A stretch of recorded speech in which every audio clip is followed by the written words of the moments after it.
to add music to Facebook post. So let's get started. Firstly, open the Facebook app on your phone or visit the Facebook website on your computer. Then make sure that you are logged into your account. Once logged in, tap on your profile picture in the top left corner of your screen to go to your profile, or simply create a new post on using your what's on your mind.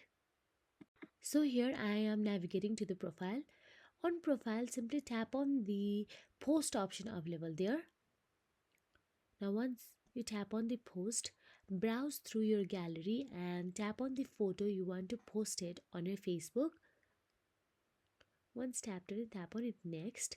Now all you have to do is again tap on the photo. Now after you tap on it again, then you will be navigated to the edit section. Now from here, tap on the music icon available in the top. Now browse through the music available here and choose any according to your preferences. You can also use the search bar to find the song you want to add. Now tap on the song to preview it. You can choose a specific portion of the song to play or add any text or caption you want to go along with the music. Now, once you have done or chose the music according to your preferences, then tap on the next option available there and tap on the post to share the video with or photo with music. If you found this video helpful, please like, share and subscribe, and thank you so much for watching.